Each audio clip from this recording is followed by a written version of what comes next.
Dilating a shape, kind of like making a rose in a sense, using Geogebra. So I had made a video explaining how when a rose petal is formed, what happens is it follows one of the Fibonacci pattern numbers. So it's going to be 55 petals, or 89 petals, or 144 petals.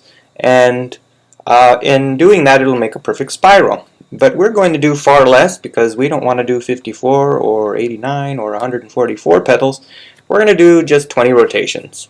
And if you don't like doing it 20 times, you might think to yourself, this is what someone like an accountant does. It's just sometimes repeating things over and over again, and you just need to have a little bit of patience. So it's a good practice in patience as well. So we could start with the shape, or we can import a picture, which is what I'm going to do. But if you'd like to create a shape instead, you could use the polygon tool and make something, like a rose petal. And then we're going to rotate it 20 times around. You can right-click it and change the color if you'd like to do it that way. Oops. So the one thing we're going to need to do, no matter what form we use, what format, either a picture or a shape, we're going to right-click the little points. We're going to click Settings and then make sure they don't show. So if I move the shape over, oops, and go to my moving tool. If I move the shape over, I could kind of do it all at once when the settings options is open. So you can click the point, click the three dots, which brings you to settings, and just uncheck the boxes that say show object, because we don't want to see those points. Each time we rotate it, it'll come up with new points and it just starts to look less artistic. And again, if you wanted to change the color. So what I'm going to do instead is I'm going to delete that, import a picture. So when we go to the very bottom left, we have image, and we can choose any image we would like. So I will take one of the tulips that I had taken a picture of in the past, and I'm going to zoom out a bit. And like I had mentioned, we're going to click the little dots where it says point F, and click the three dots for settings and uncheck the show label and show object in order to make sure those points don't keep showing up every time. So we just do that once and it'll get rid of it. So I'm going to unzoom a little bit just so we can see. So I want a point to rotate around. So everything that goes around something needs a pivot point, or the point of rotation is what we call it. So I'm going to go to our transformation tools. We're going to click rotate, and you click the picture and click your point of rotation. We're going to do that every time, and we're going to click point H each time. We're going to always use the same point of rotation. So we're going to go ahead and put in 20. We're going to rotate it 20 times, right? So 360 degrees divided by 20 times gives you 18. So please put 18 degrees and we'll end up with 20 pictures. Choose a picture that you like, a sports photo or something with your family or friends, and you can create a little artwork out of it at the end, you'll see. And so we could rotate it clockwise or counterclockwise, but since we're going all the way around, it won't matter. We'll end up getting the same picture. So I'll just leave it at counterclockwise to save an extra click. And click OK. So to keep doing this, it's pretty easy. We click the picture, the new one, and click the point again. Change it to 18. And you click the picture, click the point, change it to 18. So we're going to do that until we get all the way back to the beginning. Click the picture. Oops, make sure you click the point. If I don't, I click it somewhere else. Okay, it's going to ruin the shape. And that's what I just did on purpose here. So I'm going to click over here, right? It's going to rotate it around that spot somewhere else. So I'm ruining the shape if I use a different point of rotation. So always click point H when we do it. Click the new one and whatever the point is that you have for rotation.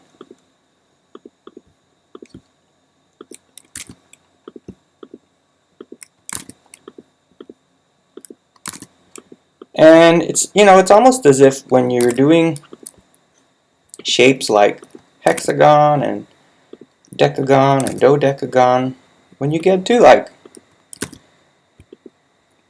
around 30 different shapes, we're going to go around 20. The circle on the center starts to look more like a circle instead of a polygon. So as we have more and more sides in a polygon, like a shape with 100 sides, you'll see that a shape with 100 sides is going to be look very much like a circle. So here it is, and I know you're going to take a little longer. I'm a little bit more familiar with this, but it's pretty basic. So then if we want to get rid of the little H, we can click the tools again and hide the object.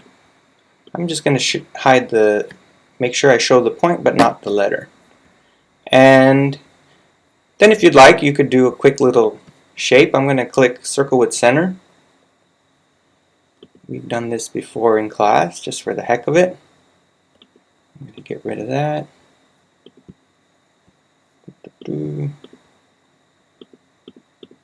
And I'm going to,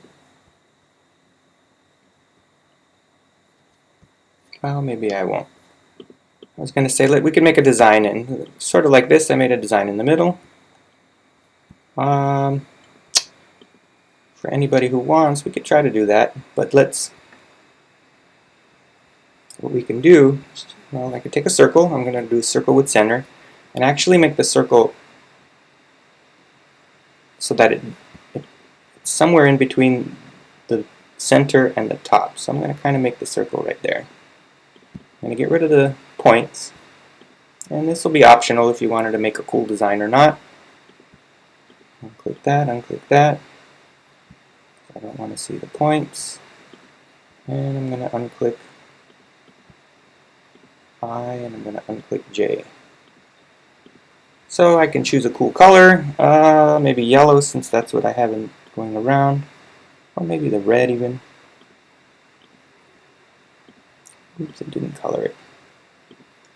So if you wanted to make a little design in the center, what I'm going to do is we could rotate this any amount, but if you want to do it 6 times, it's going to be, oops, 60 degrees. So I'm going to do the same thing. I'm going to rotate, so go to transformation.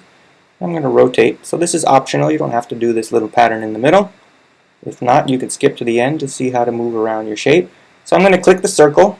I'm going to copy that. I'm going to change it to 60 degrees. And you'll see we'll end up with the little seed of life.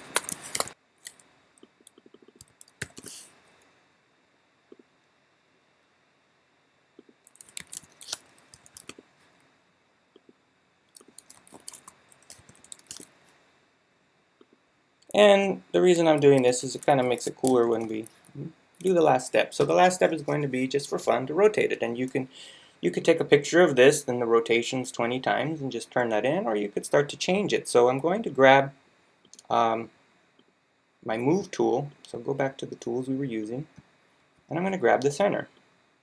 And what's going to happen is you're going to be able to rotate it. So you start to have some pretty cool options as far as designs, and you could change the circle like I had shown up here.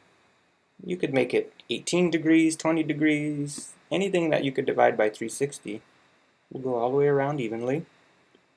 And you can do this with your photo, spread it out, and again, you don't need those circles. You could bring it in towards itself, zoom in more, and that one on top still stays there, so we can kind of hide them all behind it. You can go to the left, or you can go to the right. We can zoom out, we can zoom in. You can play around with this. Ooh. So find something that you like, take a screenshot, or we can save it as a photo. Or I'm sorry, we can export it even. At the bottom. Oh no, I'm sorry, you click the menu, the 3 little lines here, and you can export it. You can download it as an image or take a screenshot. So feel free to play around with it. You get a cool variety of options, but you can make some pretty cool artwork this way.